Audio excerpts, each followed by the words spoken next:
Good morning students, कैसे हैं आप लोग। उम्मीद करता हूं कि अच्छे होंगे। पिछली क्लास में हम लोगों ने देखा था मैट्रिक्स किसको कहते हैं और किस तरह से रिप्रेजेंट करते हैं उसको मैट्रिक्स को, और फिर हम लोगों ने देखा था कंस्ट्रक्शन ऑफ मैट्रिक्स, और आज मैं आपको बताऊंगा टाइप्स ऑफ मैट्रिक्स।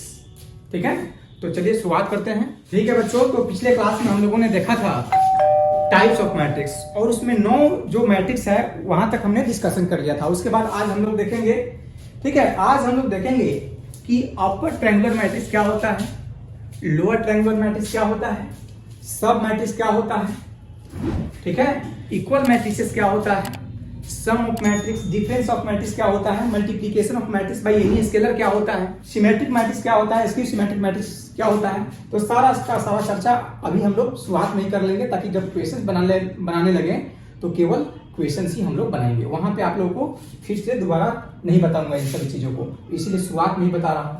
तो देखिए यहाँ पे पिछली बार हम लोगों ने 9 तक पढ़ लिया था, अब यहाँ पे 10 देखिए, 10 में इसको बोलते हैं upper triangular matrix. Upper triangular matrix.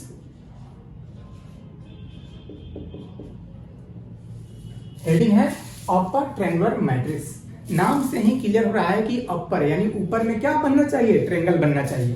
तो सबसे पहले इसको थोड़ा सा डिफाइन कर दूं, क्या लिखेंगे, a square matrix, a square matrix in which all elements below the diagonal are 0 is called upper triangular matrix, is called upper triangular matrix। क्या लिखा कि अ स्क्वायर मैट्रिक्स एक ऐसा वर्ग आव्यूह इन विच जिसमें all elements below the diagonal, यानी diagonal के नीचे का सारा एलिमेंट आर 0 क्या हो जाए, 0 के बराबर हो जाए, is called upper triangular matrix. तब हम लोग उसको क्या बोलते हैं, अपर ट्रायंगुलर मैट्रिक्स बोलते हैं। ठीक है, मैथ की भाषा में कैसे लिखेंगे, राइट मैथमेटिकली। ध्यान देखिए, ये स्क्वायर मैट्रिक्स है तो निश्चित रूप से इसमें एम और एन क्या रहा होगा, इक्वल हो रहा होगा, और डायगोनल के नीचे का सारा एलिमेंट 0 है। तो ध्यान से बता दूं, वो हर एलिमेंट 0 के बराबर होगा फॉर ऑल। और डायगोनल के नीचे हमेशा देखिए, एक बात बताता हूं, ये पहला रो पहला कॉलम, पहला रो दूसरा कॉलम, पहला रो तीसरा कॉलम, दूसरा रो पहला कॉलम, दूसरा रो दूसरा कॉलम, दूसरा रो तीसरा कॉलम, फिर तीसरा रो पहला कॉलम, तीसरा रो दूसरा कॉलम, तीसरा रो तीसरा कॉलम। यहाँ पे ध्यान से देखिए, यहाँ पे देखिए डायगोनल यही है, और डायगोनल के नीचे 21 है, 31 है, 32 है। मतलब हमेशा डायगोनल के नीचे आई बड़ा होता है जे से। देखिए आई 2 है, जे 1 है, आई 3 है, जे 1 है, आई 3 है, जे 2 है। मतलब हमेशा वो हर एलिमेंट 0 के बराबर होगा जहां पे आई इज ग्रेटर देन जे। जहां पे आई बड़ा होगा जे से, वो सारा का सारा एलिमेंट किसके बराबर होगा, 0 के बराबर होगा। तो उसी को हम लोग अपर ट्रायंगुलर मैट्रिक्स कहेंगे। क्या कहेंगे, अपर ट्रायंगुलर मैट्रिक्स कहेंगे। अब इसको थोड़ा सा यहाँ पे देखिए, इसका एग्जांपल देख लेते हैं हम लोग। एग्जांपल से बेहतर तरीके से समझ में आता है, इसलिए इसका एग्जांपल कर लेते हैं। देखिए यहाँ पे क्या है, यही एक मैट्रिक्स है, ध्यान से देखिएगा। ये एक्स है, ये ए है, ये बी है, ये 0 है, ये y है, और ये c है, ये भी 0, ये भी 0, और ये क्या है, z है। ध्यान से देखिएगा, यही क्या है, आपका डायगोनल है। तो डायगोनल के नीचे का सारा एलिमेंट क्या है, 0 के बराबर है। हमने क्या लिखा, अ स्क्वायर मैट्रिक्स। स्क्वायर क्यों, क्योंकि यहाँ पे रो इक्वल है कॉलम के, इसलिए स्क्वायर मैट्रिक्स है। तो यहाँ पे रो और कॉलम इक्वल है कि नहीं है, तो इसलिए अ स्क्वायर मैट्रिक्स इन विच जिसमें ऑल एलिमेंट्स सारा element below the diagonal, diagonal के नीचे का आर 0। तो डायगोनल के नीचे का, यानी डायगोनल है बाबू, इसके नीचे का सारा एलिमेंट 0 के बराबर है कि नहीं। देखो ये भी 0, ये भी 0, ये भी 0, ठीक है, is called upper triangular matrix. तो इसलिए ये अपर ट्रायंगुलर, देखो ये अपर ट्रायंगुलर बन रहा है, तो ये ट्रायंगल नहीं बन जा रहा है, ऐसे मिलाएंगे तो एक ट्रायंगल बन जाएगा। तो इसलिए इसको बोलते हैं अपर ट्रायंगुलर मैट्रिक्स। तो एक ऐसा स्क्वायर मैट्रिक्स जिसमें डायगोनल के नीचे का सारा एलिमेंट क्या हो जाए, 0 के बराबर हो जाए, तो वैसे मैट्रिक्स को हम लोग क्या बोलते हैं, अपर ट्रायंगुलर मैट्रिक्स बोलते हैं। ठीक है, और ये एग्जाम्पल के तौर पे हमने लिख दिया। यहाँ पे दूसरा एग्जाम्पल भी देख लेता हूँ। एग्जाम्पल दूसरा, चलिए मान लेते हैं यहाँ पे किसी भी मैट्रिक्स को कैपिटल अल्फाबेट से सूचित करते हैं। ध्यान से देखिएगा, यहाँ पे पहला रो पहला कॉलम, पहला रो दूसरा कॉलम, पहला रो तीसरा कॉलम, दूसरा रो पहला कॉलम, दूसरा रो दूसरा कॉलम, दूसरा रो तीसरा कॉलम, तीसरा रो पहला कॉलम, तीसरा रो दूसरा कॉलम और तीसरा रो तीसरा कॉलम। ये देखिए ये 3x3 ऑर्डर का मैट्रिक्स है। और यहाँ पे देखिए वो हर एलिमेंट 0 के बराबर है जहां पे i बड़ा है j से। यही है, इसमें i और j से बड़ा है नहीं है, ये नहीं तो सबको छोड़ देंगे। i और j बड़ा, i कहां बड़ा है, इसमें बड़ा है। देखिए i 2 है और j 1 है, मतलब 2 1 से बड़ा है तो ये क्या हो जाएगा 0 हो जाएगा। फिर बाबू ये भी है 0 हो जाएगा, i बड़ा है j से तो ये भी क्या हो जाएगा 0 हो जाएगा। तो ये भी एग्जांपल हो गया, ये भी एग्जांपल हो गया। ठीक है, ये भी देखिए ये ट्रायंगल बन जा रहा है कि नहीं, तो इसलिए अपर ट्रायंगल बोलते हैं क्योंकि ऊपर में ट्रायंगल बन जाता है। ये भी ट्रायंगल बन जाएगा ऊपर में, तो इसीलिए इसको अपर ट्रायंगल के नाम से जानते हैं बाबू। ठीक है, जहां पे डायगोनल के नीचे का सारा एलिमेंट 0 के बराबर हो जाए तो वैसे मैट्रिक्स को क्या कहते हैं, अपर ट्रायंगुलर मैट्रिक्स। क्या कहते हैं, अपर ट्रायंगुलर मैट्रिक्स। अब इसी को हम लोग अब आगे देखेंगे लोअर ट्रायंगुलर मैट्रिक्स। लोअर, ये 11 नंबर हो गया। ये अब सबको मिटा देता हूं। चलिए 11 नंबर में है लोअर ट्रायंगुलर मैट्रिक्स। इसके पहले क्या था, अपर ट्रायंगुलर मैट्रिक्स, मतलब ऊपर में ट्रायंगल बन जा रहा था। अब क्या है, लोअर ट्रायंगुलर मैट्रिक्स, यानी नीचे में ट्रायंगल बनना चाहिए। जाहिर सी बात है कि अपर ट्रायंगुलर का जस्ट उल्टा है लोअर ट्रायंगुलर। तो इसको किस तरह से डिफाइन करेंगे, ध्यान से देखिएगा। A square matrix, a square matrix, a square matrix in which all elements above the diagonal, diagonal के ऊपर। पहले क्या था, below the diagonal, अब क्या है, above the diagonal, above the diagonal is called a square matrix। एक ऐसा वर्ग अवयव in which, जिसमें all elements above the diagonal, diagonal के ऊपर का सारा एलिमेंट are 0, क्या हो जाए 0 के बराबर हो जाए, is called lower triangular matrix. क्या कहेंगे, लोअर ट्रायंगुलर मैट्रिक्स। एक बार और बता देता हूं, अ स्क्वायर मैट्रिक्स यानी कि एक ऐसा वर्ग अवयव इन विच, जिसमें ऑल एलिमेंट्स, सारा elements above the diagonal, diagonal के ऊपर का इज 0, क्या हो जाए 0 हो जाए। मतलब एक ऐसा स्क्वायर मैट्रिक्स जिसके डायगोनल के ऊपर का सारा एलिमेंट क्या हो जाए 0 के बराबर हो जाए, is called lower triangular matrix. तब हम उसको लोअर ट्रायंगुलर मैट्रिक्स के नाम से जानते हैं। ठीक है, मैथ की भाषा में कैसे लिखेंगे, राइट मैथमेटिकली। देखो बाबू मैथमेटिकली कैसे लिखते हैं इसको, ध्यान से देखिएगा। यहाँ पे स्क्वायर मैट्रिक्स है तो जाहिर सी बात है यहाँ पे एम यानी रो और कॉलम की संख्या इक्वल होगा। ठीक है, और जहाँ पे रो और कॉलम की संख्या इक्वल होता है वहीं पे डायगोनल बनेगा। तो जहाँ पे डायगोनल की चर्चा आए समझ लो वो स्क्वायर मैट्रिक्स ही होगा, क्योंकि जब तक स्क्वायर नहीं होगा तब तक डायगोनल हम लोग बना ही नहीं सकते हैं। जैसे कि देखिए यहाँ पे ये 2 3 4 5 6 और 7, यहाँ पे डायगोनल बनेगा नहीं, बनेगा डायगोनल, यहाँ पे बनेगा ही नहीं। तो डायगोनल बनने के लिए रो और कॉलम की संख्या क्या होना चाहिए, इक्वल होना चाहिए। तो इसको हम लोग मिटा देते हैं, इसीलिए हम लोग स्क्वायर मैट्रिक्स लिखते हैं, क्योंकि डायगोनल बनना चाहिए। इफ m बराबर n, यानी रो और कॉलम क्या होनी चाहिए, इक्वल होनी चाहिए। All elements above the diagonal are 0, diagonal के ऊपर का सारा एलिमेंट 0 के बराबर होना चाहिए। तो क्या लिखेंगे, वो हर एलिमेंट 0 के बराबर होगा फॉर ऑल जहां पे i छोटा हो j से। जहां पे i पहले क्या था, i बड़ा था j से, अब क्या है i छोटा है j से, वो सारा एलिमेंट कितना के बराबर है 0 के बराबर। अब देखिए यहाँ पे इसका एग्जांपल कर देते हैं। पहला एग्जांपल जिस तरह से लैंग्वेज हमने लिखा है लैंग्वेज के फॉर्मेट में, चलिए वहां पे बोला है कि एक ऐसा मैट्रिक्स जिसमें एक ऐसा वर्ग अवयव, एक ऐसा स्क्वायर मैट्रिक्स जिसमें डायगोनल के ऊपर का सारा एलिमेंट 0 होना चाहिए। तो चलिए डायगोनल के ऊपर ये a है, ये 0 है, ये भी 0 है, ठीक है, x है, b है, 0 है, ठीक है, y है, z है और यहाँ पे c है। अब गौर से देखिए यही आपका डायगोनल है। तो डायगोनल के ऊपर का सारा एलिमेंट 0 के बराबर है कि नहीं, क्या लिखा, अ स्क्वायर मैट्रिक्स। तो ये स्क्वायर मैट्रिक्स है ही, क्योंकि रो भी 3 है और कॉलम भी 3 है, तो 3/3 और तो मैट्रिक्स हो गया। तो स्क्वायर मैट्रिक्स है इन विच, जिसमें ऑल एलिमेंट, सारा element above the diagonal, diagonal के ऊपर का इज 0। तो यह ना डायगोनल है बाबू, डायगोनल के ऊपर का सारा एलिमेंट 0 के बराबर है कि नहीं, is called lower triangular matrix. तब इस मैट्रिक्स को क्या कहते हैं, लोअर ट्रायंगुलर मैट्रिक्स कहते हैं। दूसरा एग्जांपल देखो, दूसरा एग्जांपल, चलिए किसी भी मैट्रिक्स को कैपिटल अल्फाबेट से सूचित करते हैं और यहाँ पे पहला रो है, पहला कॉलम है, पहला रो दूसरा कॉलम, पहला रो तीसरा कॉलम, दूसरा रो पहला कॉलम, दूसरा रो दूसरा कॉलम, दूसरा रो तीसरा कॉलम, तीसरा रो पहला कॉलम, तीसरा रो दूसरा कॉलम, तीसरा रो तीसरा कॉलम। देखो यहाँ पे ये क्या है, आपका डायगोनल है और बोला कि डायगोनल यहाँ पे आई छोटा हो जे से, तो यहाँ पे आई 1 है और जे 2 है, यानी आई छोटा है जे से तो ये क्या हो जाएगा 0। यहाँ पे आई छोटा है जे से तो ये भी हो जाएगा 0। यहाँ पे आई छोटा है जे से तो ये भी क्या हो जाएगा 0।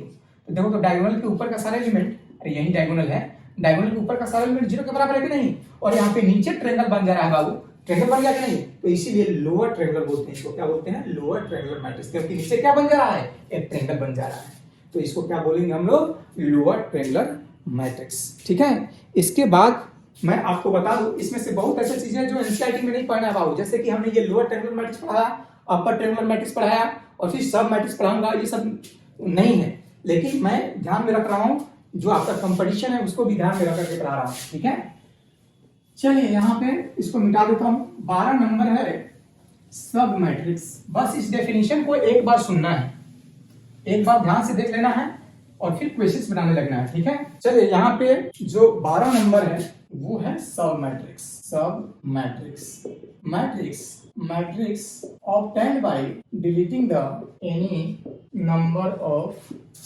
row and any number of columns, क्या लिखा मैट्रिक्स ऑब्टेन्ड बाय, यानी मैट्रिक्स प्राप्त होता है, डिलीटिंग द यानी हटाने पर, मिटाने पर, the any number of row and any number of column, यानी किसी भी नंबर ऑफ रो और किसी भी नंबर ऑफ कॉलम को जब हम लोग डिलीट कर देंगे और उससे जो आपका मैट्रिक्स प्राप्त होगा उसको हम लोग क्या करेंगे, सब मैट्रिक्स कहेंगे। ठीक है, deleting the any number of row and any number of column is called sub matrix. क्या कहलाएगा ये, सब मैट्रिक्स कहलाएगा। जैसे कि लेट कोई मैट्रिक्स है यहाँ पे ए और यहाँ पे एक्स वाई जेड और ये 1 2 3, ये किस ऑर्डर का मैट्रिक्स है, 2 × 3 ऑर्डर का मैट्रिक्स है। कितने ऑर्डर का, तो इसका सब मैट्रिक्स कैसे निकालेंगे, ध्यान से देखना। सब मैट्रिक्स ऑफ ए का सब मैट्रिक्स का कहलाएगा, ये खुद का सब मैट्रिक्स है। जैसे यहाँ पे लिख दो एक्स वाई जेड 1 2 3, तो ये इसका सब मैट्रिक्स हो गया। अब बोला गया है कि किसी भी रो और किसी भी कॉलम को जब हम लोग डिलीट कर देंगे और जो मैट्रिक्स प्राप्त होगा वही क्या कहलाएगा, सब मैट्रिक्स कहलाएगा। तो चलिए हम क्या डिलीट कर देते हैं, तो यहाँ पे डिलीट कर देते हैं पहले कॉलम को, तो क्या हो जाएगा वाई जेड 2 3। ठीक है, फिर बीच वाले को डिलीट कर दीजिए, बीच वाले को डिलीट कर देंगे तो एक्स जेड 1 3 प्राप्त होगा। क्या होगा, एक्स जेड 1 और 3, तो ये भी इसी से लिया गया है। अरे ये जो मैट्रिक्स है इसी का हिस्सा है, तो इसीलिए इसको सब मैट्रिक्स कहा जाता है। किसका, ए का। फिर अब इसको डिलीट कर दो एक बार, तो इसको डिलीट करेंगे, देखो यहाँ पे इसको डिलीट कर दिया तो एक्स वाई 1 2 बचेगा, तो ये एक्स वाई 1 2। एक बार ये पूरे इसको कर लो, एक बार ढक लो, ये क्या जेड और 3 बचेगा। फिर एक बार ये दोनों को ढक लो, तो ये क्या बचेगा, एक्स 1 बचेगा। फिर ये एक बार इन दोनों को ढक लिया, एक बार इन दोनों को ढक लिया, एक बार इन दोनों को ढक लो, तो y और 2 बचेगा, तो y और 2। एक बार पहला रो को ढक लो तो ये क्या बचेगा 1 2 3। एक बार दूसरा रो को ढक लो तो क्या बचेगा x y z। तो ये सब मैट्रिक्स कहलाएगा, मैट्रिक्स ए का सब मैट्रिक्स कहलाएगा, क्योंकि जितना भी मैट्रिक्स बना है सब जो एलिमेंट है इस मैट्रिक्स के एलिमेंट का हिस्सा ही है, यानी इसी मैट्रिक्स के एलिमेंट से ये सब मैट्रिक्स बना है, इसीलिए इसको क्या कहते हैं, सब मैट्रिक्स कहते हैं इसको। ठीक है, अब सब मैट्रिक्स के बाद में जो आपको पढ़ाने जा रहा हूं वो है इक्वल मैट्रिक्स। कौन सा मैट्रिक्स, इक्वल मैट्रिक्स। तो इक्वल मैट्रिक्स के बारे में थोड़ी सी बता दूं कि वैसे मैट्रिक्स जिसमें ऑर्डर बराबर हो और एलिमेंट बराबर हो उसको क्या कहते हैं, उसको इक्वल मैट्रिक्स कहते हैं। A matrix is called the equal matrices if their order and corresponding elements are equal, यानी कि वो मैट्रिक्स इक्वल कहलाएंगे जिसके ऑर्डर भी इक्वल हो और जिसके एलिमेंट्स भी क्या हो, इक्वल हो। तो चलिए मैं इसको थोड़ा सा मिटा देता हूँ, 13 नंबर करते हैं, और 13 नंबर क्या है, इक्वल मैट्रिक्स। चलिए 13 number equal matrix, equal two matrices are equal only when, क्या लिखा, two matrices are equal only when if their order and corresponding elements are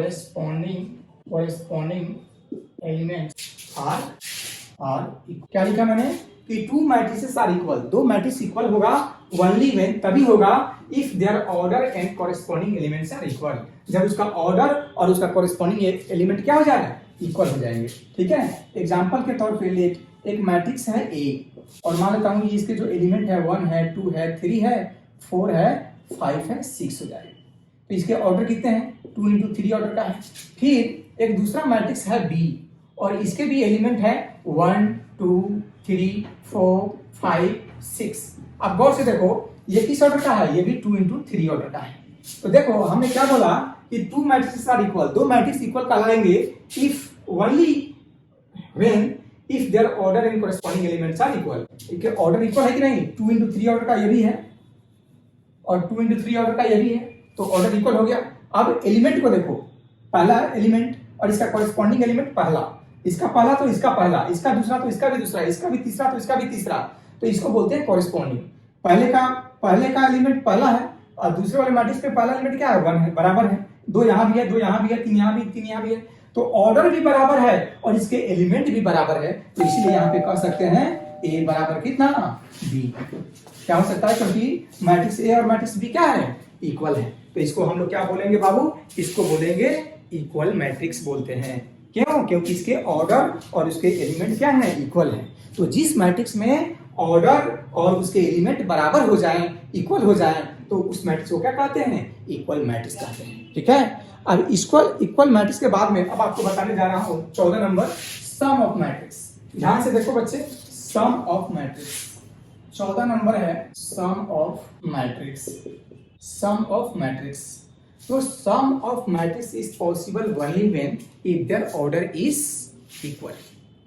किसी मैट्रिक्स का सम तभी पॉसिबल है जब उसका ऑर्डर क्या हो, इक्वल हो, अदरवाइज हम किसी मैट्रिक्स को ऐड नहीं कर सकते हैं, सम नहीं कर सकते हैं, जोड़ नहीं सकते। ठीक है, जैसे कि देखो यहाँ पे सबसे पहले सम, यहाँ पे लिख दूं सम ऑफ मैट्रिक्स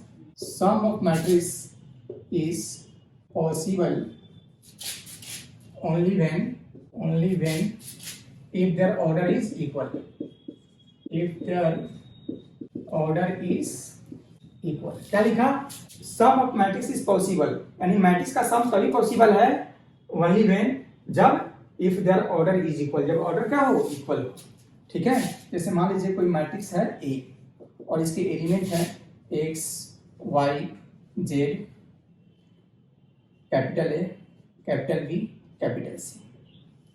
एक दूसरे, ये किस ऑर्डर का है, 2 into 3 ऑर्डर का है, और एक दूसरा मैट्रिक्स है बाबू B और उसके जो एलिमेंट है वो 1 2 3 4 5 6, कुछ भी ले लो। यहाँ पे ये भी कितना है, ऑर्डर का है, 2 into 3 ऑर्डर का है। तो इसका भी ऑर्डर, मैट्रिक्स ए का भी ऑर्डर और मैट्रिक्स बी का भी ऑर्डर दोनों इक्वल है कि नहीं, क्योंकि ये भी 2 into 3 ऑर्डर का है, ये भी 2 into 3 ऑर्डर का है, तो दोनों को ऐड कर सकते हैं, ए प्लस बी। तो ए कितना है, ए मैट्रिक्स है एक्स वाई जेड और कैपिटल ए, कैपिटल बी और कैपिटल सी, और प्लस बी जो मैट्रिक्स है वो क्या है, वो है 1 2 3 4 5 6।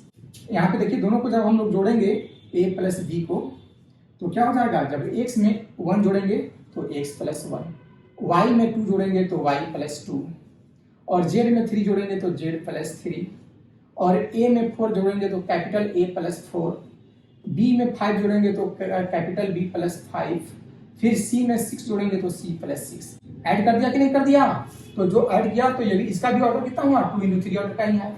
लेकिन अगर यहीं मान लो ये 2, यहाँ पे थोड़ा रफ करता हूँ, यहाँ पे 1 2 3 4 है और इसको ऐड कर रहा हूँ कितना, 1 2 3 4 5 6 में, तो ये कभी हो पाएगा एडिशन, नहीं होगा। क्यों, क्योंकि ये किस ऑर्डर का है, ये 2 into 2 ऑर्डर का है, और ये कितना ऑर्डर का है, 2 into 3 ऑर्डर का है। तो क्या इसका ऑर्डर सेम है, इसका ऑर्डर सेम नहीं है, इसका ऑर्डर क्या है, सेम नहीं है। तो इसको और इसको तो जोड़ लेंगे, फिर इसको और इसको जोड़ लेंगे, लेकिन ये इस एलिमेंट को किसके साथ जोड़ेंगे, इसलिए ये कभी इसका एडिशन कभी संभव ही नहीं है। क्यों संभव नहीं है? क्योंकि इसका ऑर्डर इक्वल नहीं है, क्योंकि इसका ऑर्डर 2/2 का है और ये 2/3 का है, तो इसलिए जोड़ नहीं पाएंगे इसको। अगर ये दोनों ऑर्डर सेम रहता तभी जाकर के जुड़ता। ठीक है, तो जो बात सम के लिए है, सम ऑफ मैट्रिक्स के लिए है, वही बात बिल्कुल डिफरेंस ऑफ मैट्रिक्स यानी सब्ट्रैक्शन ऑफ मैट्रिक्स, घटाव का जो अंतर होता है, मैट्रिक्स का जो घटाव होता है, उसके लिए हम लोग डिफरेंस ऑफ मैट्रिक्स पढ़ेंगे। क्या पढ़ेंगे? डिफरेंस ऑफ मैट्रिक्स, यानी दो मैट्रिक्स का घटाव या दो मैट्रिक्स का अंतर। तो चलिए यहाँ पे हेडिंग है 15 number, difference of matrix. Difference of matrix, जो कंडीशन था सम के लिए वही डिफरेंस के लिए भी होगा। Difference of matrix is possible only when, यानी कि मैट्रिक्स का डिफरेंस तभी संभव होगा जब देयर ऑर्डर इज इक्वल। जब इसका ऑर्डर क्या हो? इक्वल हो। जैसे मान लो यही है कोई मैट्रिक्स, मान लो अपने मन से कोई मैट्रिक्स ए है और ये है 5 6 7 8 9 9, ये 2 into 3 ऑर्डर का मैट्रिक्स है। एक दूसरा मैट्रिक्स मान लो बी है और ये है 1 2 3 4 5 6, और ये भी कितने 2 into 3 ऑर्डर का है। तो ऑर्डर इसका भी 2 into 3 ऑर्डर है और इसका भी 2 into 3 ऑर्डर है। 2 into 3 को या 2/3 को, ठीक है, तो दोनों को क्या करना है? घटाना है। तो a माइनस बी, तो a मैट्रिक्स कितना है बाबू? a मैट्रिक्स है 5 6 7 8 9 9, और फिर b जो मैट्रिक्स है वो क्या है? 1 2 3 है, 4 5 6 है। दोनों को घटाएंगे तो a माइनस बी जो आएगा वो देखिए, 5 में से घटाएंगे 4, 6 में से 2 घटाएंगे 4, और 7 में से 3 घटाएंगे 4, 8 में से 4 घटाएंगे 4, 9 में से 5 घटाएंगे 4, और 9 में से 6 घटाएंगे 3। तो ये जो मैट्रिक्स आ गया घटा दिए, लेकिन यही अगर ऑर्डर सेम नहीं होता तो इस मैट्रिक्स को नहीं घटा पाते हम लोग, समझ गए? तो इस मैट्रिक्स को अगर घटाना है दो मैट्रिक्स को, तो उसका ऑर्डर का इक्वल होना बहुत जरूरी है, समझ गए? अगर किसी मैट्रिक्स को सब्ट्रैक्ट करना है यानी उसका डिफरेंस निकालना है, तो ऑर्डर का इक्वल होना बहुत जरूरी है। तो इसीलिए ये क्या हो गया? डिफरेंस ऑफ मैट्रिक्स हो गया। ठीक है, अब हम आज इतना ही रहने देते हैं, और अगले क्लास में आपको इसके बाद 15 तक हो गया है डिफरेंस ऑफ मैट्रिक्स। आगे बताऊंगा multiplication of matrix by any scalar, यानी किसी कांस्टेंट से किसी मैट्रिक्स में कैसे मल्टीप्लाई करते हैं। फिर बताऊंगा असली चीज जो मैट्रिक्स में आता है काम, वो है मल्टीप्लीकेशन ऑफ मैट्रिक्स। उसको सीखना जरूरी है, ये तो एक बार पढ़ेंगे याद हो जाएंगे। और मैट्रिक्स से आसान मुझे नहीं लगता दुनिया में कुछ चीज है।